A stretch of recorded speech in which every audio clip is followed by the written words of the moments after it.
자, 안녕하세요. 여러분과 함께 수질공학 개론을 수업한 지도 이제 중간고사 지나고 한 주도 지났어요. 본격적으로 이제는 좀 하천의 오염이 어떻게 해결이 되고 어떻게 스스로 이렇게 자정작용을 수행하는지에 대해서 공부를 할 시간이 되었습니다. 자, 자정작용이라는 것은 가정하수, 공장 폐수 등으로 오염된 하천이 인위적이거나 자연적인 여러 현상들, 여기서 지금 교과서에서도 볼 수 있듯이 물리학적, 화학적, 생물학적 작용. 지금 우리가 챕터 몇 하고 있냐면요. 제 4장 하고 있어요. 교과서도 4장을 펼쳐주기를 바랍니다. 그래서 4장에 딱 들어가면 도입부에 있는 내용이 자정작용의 정의예요. 그래서 가정하수, 공장 폐수 등으로 오염된 하천이 인위적이거나 자연적인 여러 현상, 즉 어떠한 제거 기작에 의해서 제거가 되는가. 즉 첫 번째 기작은 물리학적 기작일 거고요. 두 번째는 화학적, 세 번째는 생물학적이 될 겁니다. 이런 어떤 세 가지 기작을 통해서 오염물질의 농도가 우리가 별다른 조치를 취해주지 않았음에도 불구하고 오염물질의 농도가 다운돼서 본래대로의 깨끗한 물이 유지되는 현상을 우리는 자정작용이라고 합니다. 그래서 뭐 영어로 하자면 self purification이라고 불리게 되는데 스스로 정화한다는 능력이죠. 그래서 뭐 여러분들이 1학년 때부터 늘상 들어왔던 그 자연은 스스로 정화하는 능력을 가진다 라고 했을 때 그 스스로 정화할 수 있는 역량에 관련된 내용을 하고 있다고 보면 되겠습니다. 인간이 자연을 손대기 시작하면서 사실 인간도 하나의 종이니까 당연히 손을 댈 수밖에 없었겠죠. 인간이 밀집해서 이렇게 살기 시작한 게 산업혁명 이후라고 볼 수 있는데 그렇게 사람들이 밀집해서 살자 그 그 공간에 단위 면적당 혹은 단위 부피당 자정작용을 넘어서는 양만큼의 오염물질을 배출을 했던 거죠. 그래서 오염물질의 양이, 즉 자연계에 유입된 오염물질의 양이 원래의 자연계가 대상 하천이 가지고 있는 고유의 자정 능력, 역량이라고 부릅시다. capacity. 자정 능력 이상으로 투여되었을 경우에, 즉 너무 밀집해서 살지 않으면 사실상 그 인근에 아무런 영향을 미치지 않고 우리가 오염물질을 배출한다 하더라도 공기가 희석시키고 물이 희석이나 물 안에 존재하는 자연스러운 그런 어떤 생물학적 반응으로 제거할 수가 있었을 텐데 너무 밀집해서 살다 보니 그 커패시티 이상으로 오염물질을 발생시킨 거죠. 그럴 때는 방금 제가 얘기했던 말들의 종착지가 오염 상태가 노출되게 됩니다. 누구에게? 인간에게. 자연은 나름대로의 그 자정작용을 충분히 수행하고 있는데 미처 그 역량보다 더 많은 양의 오염물질이 투여되는 경우에는 미처 처리하지 못하고 미처 자정하지 못하고 남는 오염물질들이 우리 눈에 띄게 된다는 거죠. 그래서 고유의 자정 능력 이상으로 투여되는 것이 항상 문제가 됩니다. 이상으로 투여된다는 것이 문제가 돼요. 그러면 이러한 자정작용의 범위 안에서 우리가 뭔가 그 오염물질을 내보내면 좋을 것 같죠. 그래서 사실 여러분이 쓰고 이제 하수도로 흘려보낸 물을 하수처리장이 자연수계에 방류해도 무관할 정도의 수준까지 처리해서 보내는, 즉 원래 하천이 가지고 있는 자정작용을 넘어서지 않는 수준으로 처리해서 보내려고 하는 것이 우리 인근에서 볼 수 있는 하수 처리장이고, 그 하수 처리장이 제대로 된 역할을 해줘야 그 하수 처리장에서 처리된 물을 받아 안는 강이 깨끗한 수질을 유지할 수가 있는 거겠죠. 하천 생태계는 그 나름대로 순환성, 사이클을 가지고 있고요. 그리고 그 생태계 안에는 다양한 작은 눈에 보이지 않는 미생물부터 얼마 저번 주에 면접을 봤더니 이제 고등학생 지원자 여러분의 후배죠. 후배가 이렇게 질문하더라고요. 온천천은 왜 그렇게 더러운 건가요? 더러워 보이는데도 많은 것들이 살아요. 라고 이렇게 묻더라고요. 그래서 원래 가지고 있는 그 다양성이라는 게 있는 거고, 어느 정도 훼손된 환경 하에서도 그 다양성은 얼마든지 지켜질 수 있는데, 그 경계가 넘어버리면 사실상 더 이상 생물이 살 수 없는 환경이 되는 거겠죠. 어쨌든 하천 생태계는 그 나름대로의 먹이사슬, 먹이 피라미드를 가지면서 생태계의 다양성, 다이버시티를 유지하면서 존재합니다. 그래서 이런 어떤 분해하면 무언가 물고기가 이렇게 깨꼬닥 이렇게 죽어가면 얘네들이 이렇게 분해가 되겠죠. 분해를 하는 것은 분해자 미생물이겠죠. 그죠? 이렇게 분해되면서 질소도 내고 인도 내고 유기물도 발생을 시키는 거겠죠. 이것이 이제 물질의 순환이잖아요. 근데 여기서 이 분해에 기여하는 분해자 미생물부터 이렇게 해서 방출된 질소와 인을 영양분으로 삼아서 번식하는 조류 미생물들이라든지 아니면 이런 어떤 유기물들을 유기물들을 직접적으로 섭취하고 사는 더한 고등한 그런 어떤 생물이라든지 어떤 생물이 있을 수 있을까? 온천천에는 물고기가 이렇게 죽어가지고 깨꼬닥 하면 거북이들도 먹고요. 그리고 이 물고기들이 굳이 깨꼬닥 하지 않더라도 다양한 새들이 와서 물고기들을 잡아먹어요. 여러분이 조금만 온천천에서 산책을 조금 이렇게 정기적으로 하면 충분히 관찰할 수 있는 일들입니다.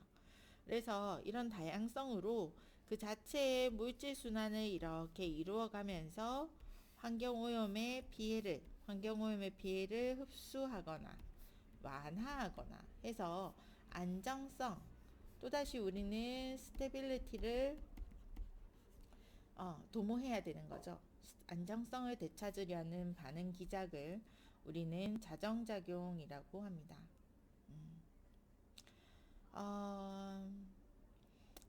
굉장히 중요한 개념이에요. 자연계가 가지고 있는 자정작용 굉장히 신비하거든요.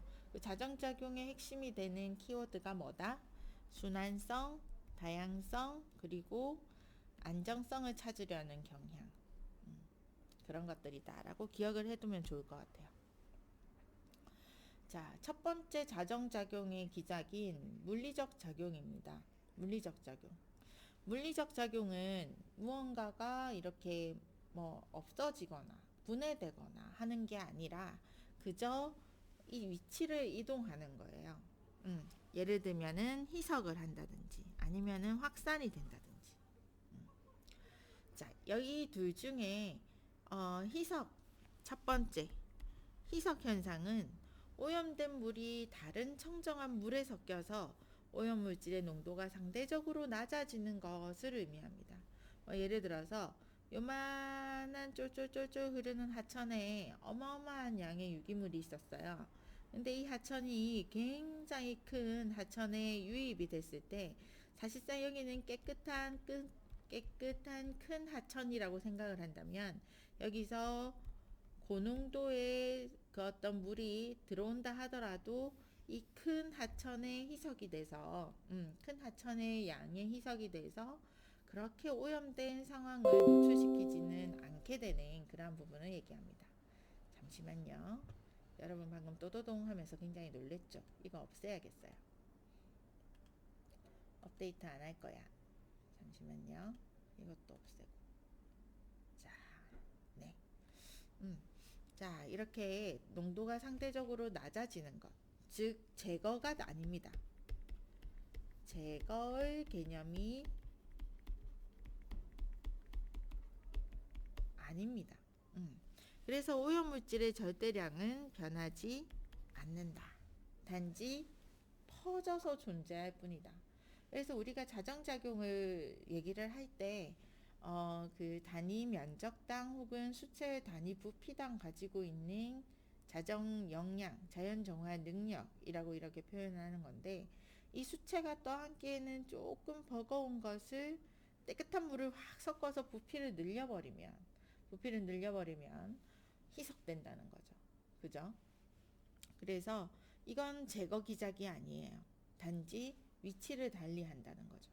그래서 오염물질의 절대량은 변하지 않아요. 그리고 첫 번째가 희석이었고 두 번째가 확산이 됩니다. 확산은 두 가지가 있을 수 있는데 첫 번째가 분자 확산이고 두 번째가 난류 확산에 해당합니다. 분자 확산은 오염물질의 그 분자 나름대로의 브라운 운동에 의해서 일어나는 것이 분자 확산이에요. 브라운 운동은 뭐냐면 참고로 알아두자면 액체 또는 기체 안에서 떠서 움직이는 작은 입자가 아주 자기 나름대로의 불규칙한 운동을 하는 것을 브라운 운동이라고 하거든요.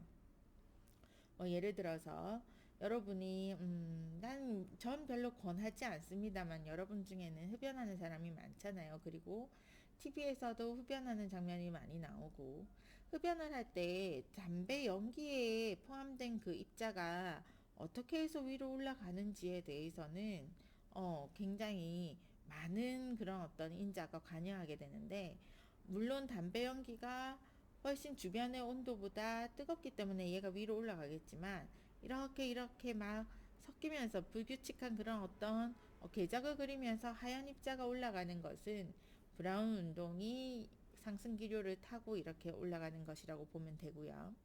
그리고 여러분 혹시 이렇게 비커에다가 물을 이렇게 담아 놓고 잉크를 한 방울 이렇게 떨어뜨리면 그 즉시 안에서 막 이렇게 펴지면서 이렇게 시간이 지나고 나면 더 이상 내가 저어주지 않았음에도 불구하고 잉크 입자가 전체 물 입자 사이사이에 고르게 퍼지는 부분을 우리가 퍼지는 것을 알 수 있잖아요. 그죠? 그런 것들이 분자 확산에 해당합니다. 잉크 입자는 물 분자 사이를 이렇게 자기 나름대로의 운동 에너지에 의해서 이렇게 가지고 가는 거죠. 이동해 가는 거죠. 그래서 작은 입자의 불규칙한 운동, 물에 떠 있는 꽃가루가 자기 나름대로 확 이렇게 퍼져 나간다든지 냄새 분자가 공기 분자 사이에서 확산된다든지 하는 이러한 것들이 브라운 운동의 예시에 해당합니다. 난류 확산은 난류에 의한 와류 현상으로 발생을 하게 됩니다. 어떤 걸 난류라고 하느냐면 제가 여러분께 한번 설명했을 텐데 유체의 흐름은 두 가지로 나눌 수 있어요. 측류, 난류. 물론 이 중간에 하나의 그 어떤 상태, 그 전이 될 수도 있는 중간 상태에 존재할 수도 있지만 극단적으로 굉장히 층을 이루어서 이동하는 측류라고 생각하면 되고 어렵게 막 이렇게 섞이면서 이동하는 것이 섞이면서 막 이렇게 요동치는 막 섞이고 있는 그러한 상태를 난류라고 생각하면 됩니다. 측류는 여러분 마치 빨대 안에 그 음료수의 이동과 같아요. 제가 지금 빨대를 눕혀놨긴 했는데 여기에서 이렇게 힘을 줘서 액체를 빨아들이면 여기에 있는 액체 분자 자세히 보자면 여기에 좀 더 크게 그릴게요. 여기 이렇게. 자, 여기에 있는 물 분자는 빨아들이는 강한 힘에 의해서 이쪽으로만 이동할 거고 여기에 있는 건 이쪽으로 이동할 거예요. 그리고 여기에 있는 입자는 이만큼 이동할 겁니다. 왜? 여기 지금 빨대 벽에 붙어 있는 입자는 빨대와의 마찰력에 의해서 속도가 느려지게 마련이에요. 아랫부분도 마찬가지.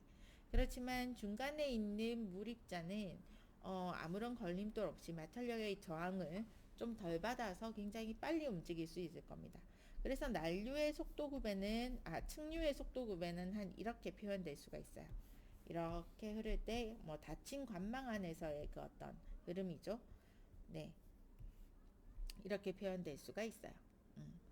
난류는 어떤 흐름이냐면 이렇게 물이 흐르는 데 있어서 이렇게 가는데 뭐 여기 돌멩이 있고 수초 있고 그리고 또 돌멩이 있고 그러면 이 돌멩이 사이를 이렇게 섞이고 수초를 헤치고 막 이렇게 복잡하게 아래 위 상하 네 막 다 움직이면서 측류는 사실 여기 위에 있던 것들이 쭉 그대로 가버리는데 난류는 막 자기네들끼리 섞이면서 이렇게 흘러가게 돼요. 그래서 이러한 난류에 의한 와류 현상으로 어쩔 수 없이 유체가 요동침으로 인해서 그 안에서 일어나는 확산을 난류 확산이라고 합니다. 그래서 확산에는 분자 확산과 난류 확산이 있다는 사실을 기억해 주길 바라고요. 여기서 자정작용의 물리적 작용에서 제가 이렇게 후쿠시마 요즘 한창 이슈가 되고 있는 후쿠시마의 그 후쿠시마 원전의 오염수를 해양 방류하는 카드를 버리지 못하는 이유 뭐 등등으로 사실 일본은 꾸준히 이 후쿠시마 원전에서의 계속적으로 누적적으로 발생하고 있는 방사능 오염수를 바다로 희석 방류하겠다라고 얘기를 합니다. 그렇지만 여러분이 뉴스에서도 조금만 더 신경을 쓰면 볼 수 있듯이 이렇게 일본이 있으면 여기가 이제 우리나라 포함해가지고 이렇게 아시아 대륙에 있는 거고 여기 태평양이잖아요. 여기서 방류한 방사능 물질이 이렇게 돌고 돌아서 얼마든지 우리의 그 어떤 동해로도 유입될 수 있는 시뮬레이션 결과를 뉴스에서 종종 보여주기는 합니다. 우리나라 앞바다가 그 오염되는 게 문제가 아니에요. 여기 태평양 이쪽 부근에서는 참치도 잡히고 뭐 태평양 굉장히 너르고 풍부한 네 어장이자 우리에게 어장으로의 가치를 가지기 이전에 해양 생태계의 그 어떤 뭐랄까 해양 생태계의 한 거대한 한 일부분인데 거기에다가 해양 방류를 하겠다는 것은 이건 국제적으로 대응해야 될 문제라고 생각을 합니다. 자, 그리고 이제 본격적으로 공학에 대한 부분을 가보도록 할게요. 여러분에게 지금 여기부터는 이제 여러분한테 내주었던 그 프린트물에 필기를 해도 좋고 PPT에 필기를 하면서 공부하면서 프린트물에 정리를 해도 좋습니다. 그 프린트물을 제가 PPT로 바꾼 것 뿐이에요. 자, 우리 부하라는 거 생각해야 해요. 부하. 아, 나한테 요즘 일의 부하가 너무 커. 일 부하가 너무 큰데? 이렇게 얘기를 할 수도 있는데 이때 부하라는 것은 어, 단위 시간당 주어지는 질량을 얘기해요.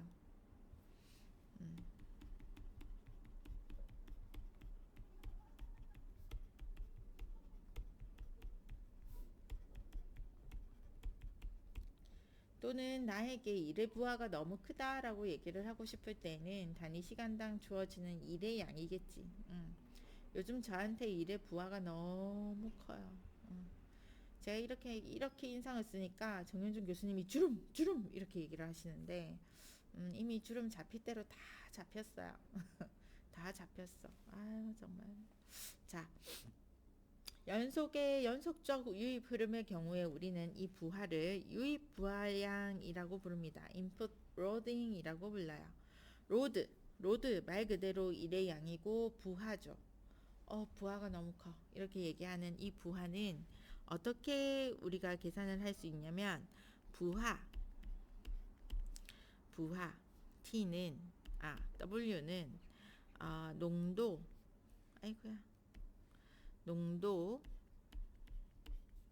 농도 곱하기 유량로 표현이 됩니다. 우리 농도는 사실 그거의 개념이잖아요. 농도는 사실 부피분의 질량의 개념이잖아요. 그죠?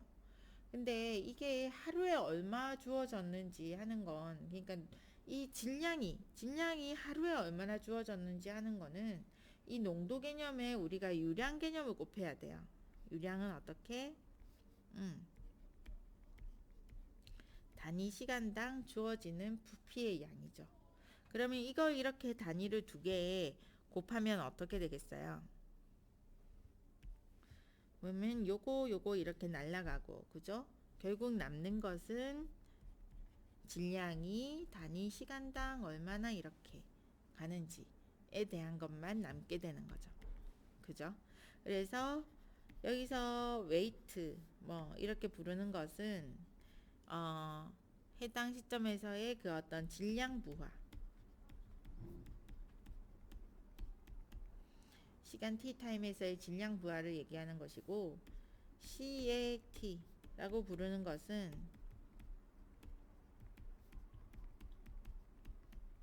해당 시점에서의 농도를 일컫습니다.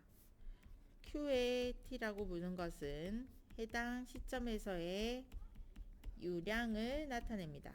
유량이기 때문에 사실 시간당 들어가는 부피 이렇게 되는 거고, 농도는 당연히 수질에서는 부피분의 질량이 되는 거겠죠.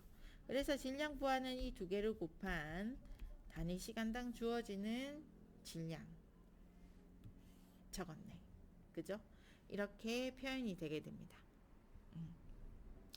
그래서 하천의 혼합 지점에서의 농도를 한번 계산을 해볼게요. 이걸 어떻게 우리가 알 수 있냐면, 자, 봤을 때 어떤 하천이 흘러요. 이 하천은 Q1의 유량으로, 유속은 아니죠. 유속은 거리 나누기 시간이니까. Q1의 유량으로 C1의 농도를 가진 하천이 하나 흐르고 있습니다. 그런데 여기에 하천이 하나 더 들어와요. Q2의 유량으로 C2의 농도를 가진 하천이 하나 더 들어옵니다. 그래서 여기 이 합류 지점에서의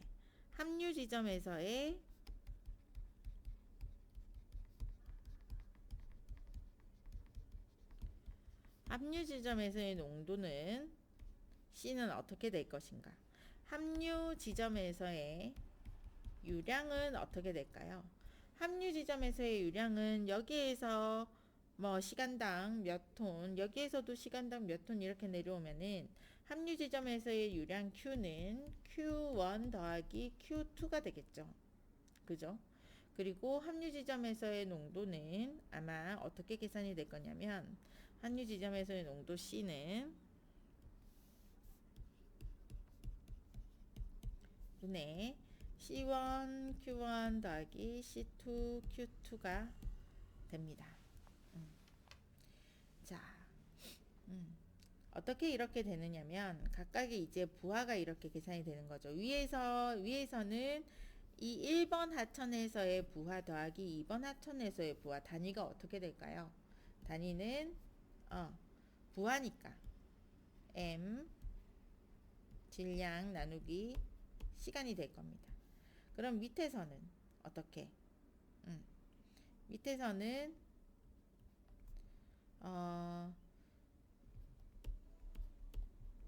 부피 나누기 시간이 되겠죠. 그죠? 그러면 색깔을 바꿔서 나누기 t 이렇게 날아갈 수 있잖아요. 그죠? 그러면은 이것의 단위는 사실상 여기서 L이라는 건 랭스라는 뜻이죠. 그죠? 그래서 길이를 3개 곱하면 부피가 되잖아요. 여기서 M이라는 건 매스를 의미하는 것이고, 그래서 이렇게 농도 단위가 발현이 되게 되는 거죠. 그래서 여기 지점에서의 유량은 이 정도 흐르고 있는데, 그럼 이 유량에다가 우리는 얼마만큼의 질량이 들어간다고 생각해야 되는가라고 계산을 할 때 1번 하천에서는 이만큼의 질량이 유입되고 2번 하천에서는 이만큼의 질량이 시간당 유입된다 라고 이렇게 계산을 해줄 수 있다는 거예요. 그래서 이 공식은 굉장히 중요해요. 그리고 여러분이 그렇게 어렵게 생각하지 않아도 되는, 잠시만요. 어렵게 생각하지 않아도 되는 공식이 됩니다. 방금 정영준 교수님이 왔다 가셨어요. 자기 점심 굶었다고. 자, 이렇게 굉장히 중요해요. 이 합류 지점에서의 농도가 굉장히 중요해요. 그래서 쉽게 이해할 수 있는 공식이에요. 쉽게 이해할 수 있는 공식이어서 이렇게 하면 우리 예제를 풀어볼 수 있습니다. 예제는 다음 시간에 풀어보는 걸로 할까요? 자, 그러면 여기서 수업을 마치도록 할게요. 마우스